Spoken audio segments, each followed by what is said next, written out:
NCOC ने भी खतरे की घंटी बजा दी है, लेकिन हम ये देख रहे हैं कि हमारे जो सियासतदान हैं वो इस सारी वबा को इतना सीरियस नहीं ले रहे, बज़ाहिर ऐसा लग रहा है। हुकूमत की जानिब से SOPs तो तय किए गए हैं, लेकिन अगर हम बाज़ारों में जाकर देखें, मार्केट्स में जाकर देखें तो अवाम SOPs को फॉलो नहीं कर रहे, जिससे साफ ये ज़ाहिर होता है कि हुकूमत अवाम को SOPs फॉलो कराने में बुरी तरह से नाकाम हो चुकी है। अपोजिशन की जहाँ तक बात की जाए तो अपोजिशन भी इस सारे मामले को सीरियस नहीं ले रही, एक जिद लगा ली है कि कल जो मुल्तान में जलसा है वो हर सूरत होकर रहेगा, और हुकूमत की जानिब से भी साफ तौर पर यह कह दिया गया है कि कल का जलसा किसी सूरत नहीं होने देंगे। किला जो कासिम बाग है जहां पर अपोजिशन ने जलसा करना है उसको कंटेनर्स लगाकर सील कर दिया गया है हुकूमत की जानिब से, लेकिन जो अपोजिशन है वो ये कहते हैं कि हम तमाम रुकावटें तोड़ देंगे। और इस हवाले से हम देख रहे हैं कि यूसुफ रज़ा गिलानी साहब के जो चारों बेटे हैं वो काफ़ी एक्टिव नज़र आ रहे हैं, उनकी जानिब से रैली भी निकाली गई, लेकिन चारों बेटों के खिलाफ मुकदमा दर्ज हुए, 200 से ज़ायद कारकुनों के खिलाफ भी मुकदमा दर्ज हुए, और यूसुफ रज़ा गिलानी साहब के एक बेटे को तो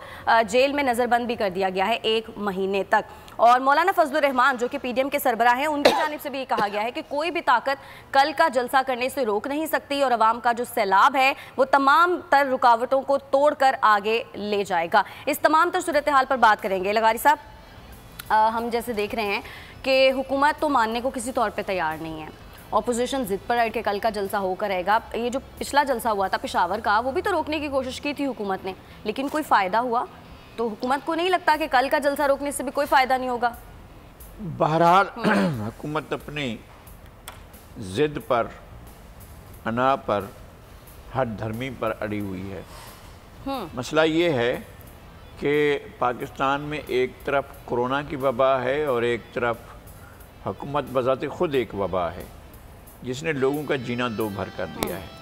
अब लोग जो हैं इस बात पर परेशान हैं कि किस वबा से पहले जान छुड़ाएं। कोरोना कब तक चलता है ये नहीं पता है, लेकिन हुकूमत तो ज़ाहिर है वो कह रही है कि हम मुंतखब होकर आए हैं, और अपोजिशन कह रही है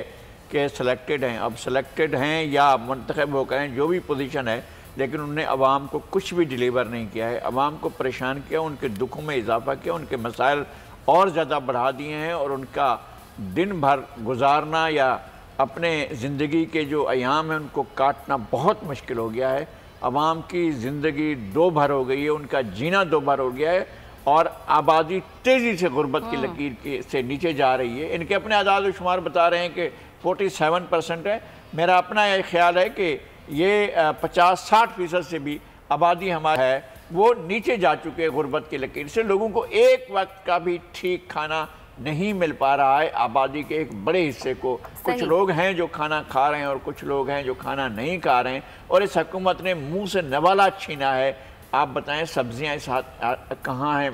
किस जगह पहुंची हुई हैं, गोश्त किस जगह पहुंचा हुआ है, दूध किस जगह पहुंचा हुआ है, आटा कहाँ पर है, चीनी कहाँ पर है। इनने तो अशियाए सर्फ जो लोग रोज़मर्रा इस्तेमाल करते हैं उनकी कीमतें ही आसमान तक पहुंचा दी हैं, और माफिया को सर्व कर रहे हैं। तो वो तो ये कहते हैं ना कि जो पिछली हुकूमतें थी उन्होंने खजाना खाली कर वो आकर महंगाई कर रही हैं। ये कौन सी लॉजिक है, ये कौन सी मंतक है कि वो हुकूमतें जो है वो आकर महंगाई कर रही हैं, और प्याज की कीमत वो कंट्रोल कर रही हैं, टमाटर की कीमत वो कंट्रोल कर रही है, अदरक की कीमत वो कंट्रोल कर रही है, शिमला मिर्च की कीमत वो कंट्रोल कर रही है। ये सारी महंगाई वो कर रही हैं जो पहले वाली हुकूमत थी। आटा वो महंगा कर रही हैं, और ये जो चीनी है वो महंगी कर रही है। चीनी की माफिया जो है उसको किस तरह से बैठकर राजी किया जा रहा है, और उनको या किसी को डील दी जा रही है या किसी को एनआरओ दिया जा रहा है। अपने साथ बैठे हुए अपने वज़रा को, जो काबीना के अंदर बैठे हुए जो चीनी के बादशाह हैं, उनको नवाजा जा रहा है, और अपोजिशन को जो है मुक्के मारे जा रहे हैं। अपोजिशन के लिए ये हो रहा है, टार्चर किया जा रहा है। अपना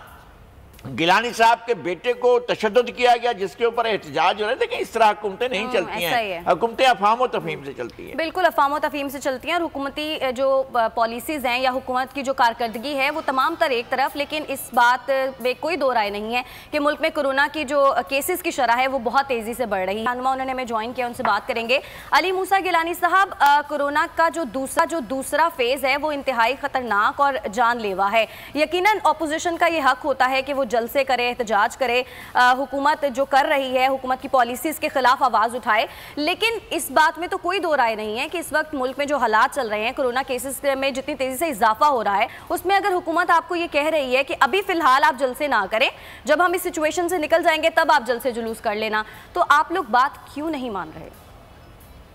देखिए, पहली बात तो ये है इस वक्त کہ ہم ایک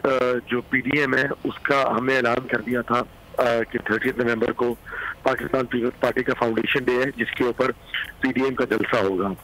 اور پی ڈی ایم کی فارمیشن کے بعد جتنے بھی جلسے ہوں گے وہ پی ڈی ایم کے فارمیٹ پر ہوں گے، اس فورم پر ہوں گے، پی ڈی ایم کے فورم پر جو بات چیت کرنی ہے وہ عمران خان کو چاہیے تھا کہ یہ لیڈرشپ سے بات کریں، لیکن یہ سمجھتا ہے جو اس کی دھول ہے اور ہم اس کو یہ بتانا چاہتے ہیں، یہ سمجھتا ہے کہ بات چیت کرنے کا یہ ٹی وی پر آ کے لوگوں کو یہ بیانیاں دے رہے ہیں کہ یہ این آر او مانگ رہے ہیں، یہ کرپشن کی بات کرتا ہے عمران خان۔ اب 2.5 سال ہو گئے ہیں، دیکھیں اب 2.5 سال میں لوگ کو یہ اس نے جو بیچنا تھا چورن وہ بک چکا ہے۔ 2.5 سال میں اس نے کیا کیا ہے؟ میں آپ سے پوچھتا ہوں کہ پاکستان پیپلز پارٹی کی کوئی ایسی قیادت کا نام لو جو اس وقت ملک سے باہر ہو، سب ملک کے اندر ہے۔ بھائی ہم نے تمہارے سے این آر او نہیں مانگنا، ہمارے پاس تو اوقات نہیں ہے این آر او دینے کی، تم تو آٹا کنٹرول نہیں کر سکتے ہو، تم تو چیز کنٹرول نہیں کر سکتے ہو، تم تو اشیاء کی جو چیزیں روزمرہ چیزیں جناب علی موسیٰ گیلانی صاحب،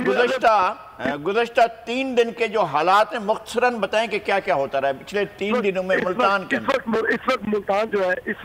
جو ہے میں آپ سے جو بات کہا، اس وقت ملتان کو انہوں نے محصور کیا ہوا ہے، یہ ایک آکیپائڈ اسٹیٹ بن چکی ہے، ہر جگہ پر کنٹینر خوف و ہراس ہے، ہر گلی گلی کے اندر، ہر پیپلز پارٹی کے ورکر کے اندر، ہر ٹکٹ ہولڈر کے اندر، ہر یونٹ کے صدر کے گھر چھاپے پڑ رہے ہیں، ان کی ماؤں بہنوں کو ہراس کیا جا رہا ہے، کیونکہ وہ لوگ تو جلسے کے لیے نکلے ہوئے ہیں، چوک اٹھایا جا رہا ہے۔ مطلب ہاں